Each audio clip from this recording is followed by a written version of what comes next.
महाराष्ट्र के चुनाव के बीच बीजेपी के ही नेता अपनी पार्टी की मुश्किलें बढ़ाते हुए नजर आ रहे हैं। बीजेपी राज्य में बटेंगे तो कटेंगे को लेकर चुनाव जीतने की कोशिश में है, तो वहीं अब उसके नेता ही इस नारे से किनारा करने लगे हैं, जिससे बीजेपी टेंशन में है।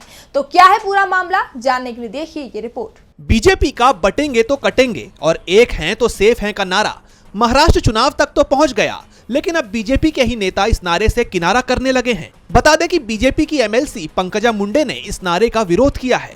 पंकजा का कहना है कि बटेंगे तो कटेंगे नारे का यहां महाराष्ट्र चुनाव में कोई काम नहीं है, बल्कि बीजेपी को असल मुद्दों पर ध्यान देने की जरूरत है। पंकजा ने आगे कहा कि सच कहें तो मेरी राजनीति अलग है। मैं सिर्फ इसलिए इसका समर्थन नहीं करूंगी क्योंकि मैं भी उसी पार्टी से हूं। मेरा मानना है कि हमें विकास पर ही काम करना चाहिए, इसलिए हमें महाराष्ट्र में ऐसा कोई विषय लाने की जरूरत नहीं है। महाराष्ट्र चुनाव के दौरान पंकजा के इस बयान ने बीजेपी की टेंशन को बढ़ा दिया है। बता दें कि हाल ही में महायुति में सहयोगी अजित पवार ने भी इसी नारे का विरोध किया था और कहा था कि ऐसे नारे महाराष्ट्र में नहीं चलने वाले। अब जहां राज्य की सभी सीटों पर हफ्ते भर बाद वोटिंग होनी है, इसी बीच बीजेपी के अपने नेताओं के ऐसे बयान उसके लिए परेशानी का सबब बन सकते हैं। डीबी लाइव महाराष्ट्र की रिपोर्ट।